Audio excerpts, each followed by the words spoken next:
The quartet we're about to enjoy together is one of Haydn's most ebullient compositions, quite populist in its manner, audience-aware, I think it's safe to say. The Opus 71 quartets were Haydn's first truly public works in that genre, splendid masterpieces composed in 1793, informed by his hugely successful London residency and adopting some of the structural, thematic, harmonic, and contrapuntal mannerisms of his even more public symphonies. This B-flat major tour de force opens with a curtain raiser, 5 loud cadential chords that one might expect to hear at the end of a composition, not at its beginning, and so richly scored in double stops that the final chord contains 10 notes for 4 players. The cheerful triadic theme that follows furnishes the motivic germ from which the entire amply proportioned sonata-form movement grows. Hence the opening of the F major group with a transposition of the first theme's jolly tune, but in sedate, rather serious-sounding double counterpoint. The second group is extraordinarily diverse and colorful and ends with an inversion of the opening 5 chords in F major transposition.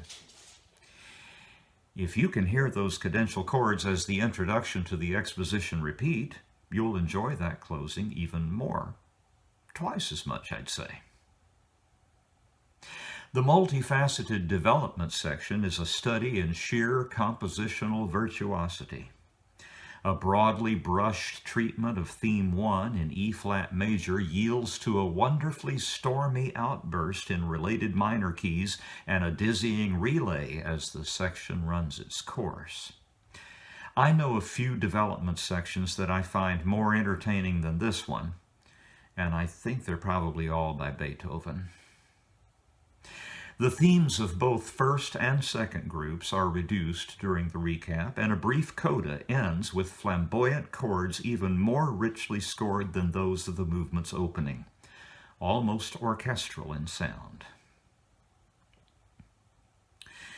The second movement almost leaves me speechless, but I'll try to croak out something dry and academic sounding while I'm trying to describe pure magic.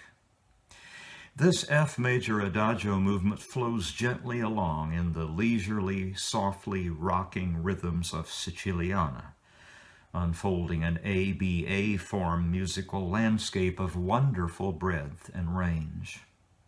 The A theme is organized in 2 repeated strains, a formal strategy often encountered in this composer's music. As usual in such cases, the music establishes its tonic key, then departs from it, that departure documented twice. The second strain, also repeated, traces the music's journey back to the tonic. Here, the music begins tenderly with the lower voices paired, rising in parallel thirds to meet the first violin, who reflects their approach as if accepting their invitation to the dance. The first strain continues with that dance through an ardent-sounding modulation to the dominant key. The second strain seems at first to occupy another world, perhaps that of a dream, beginning at a far remove in the flat submediant and making its way with apparent urgency back to F major for an accelerated progression that culminates in a remarkable sounding first inversion subdominant chord, the most orchestral sound in the entire composition, from which the first violin takes flight in an upwelling of ecstasy. It is a remarkable musical moment, which we get to hear twice. The murmuring B theme soon shifts to the parallel minor, but sets its sights immediately on the warm-sounding mediant key D-flat major. The time spent there is really lovely, with just the right amount of repetition of affecting musical gestures.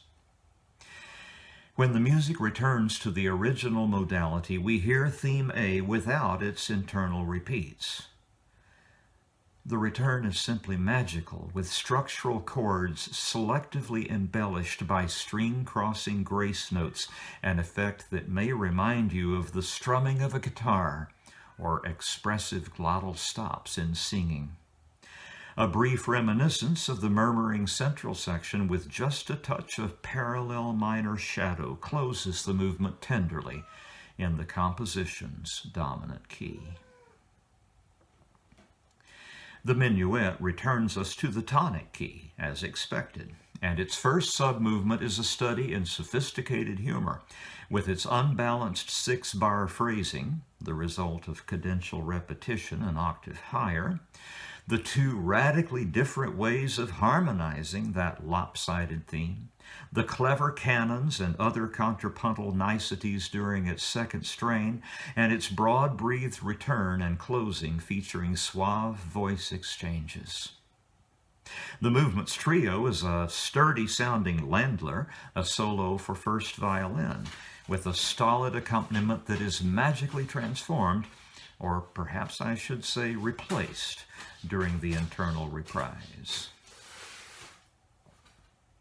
The finale is an extraordinarily high-spirited sonata-form movement with both its large sections marked for repeat, and, as with the similarly marked first movement, the Kodály Quartet omits that repeat in performance.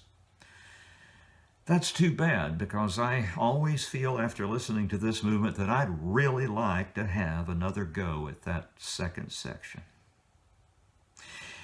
The exposition includes something for everyone, opening with a jolly mounting triadic figure that seems to swing from limb to limb, and reeling out a welter of ideas in a rich array of melodic, contrapuntal, and even ethnic styles. The development is remarkably brief, but its brevity is more than compensated for by a developmental style digression during the recap, with the second group finally returning with a good deal of reorganization. Remarkably enough, this exuberant movement just fades away at the end. This is music that's really easy to love.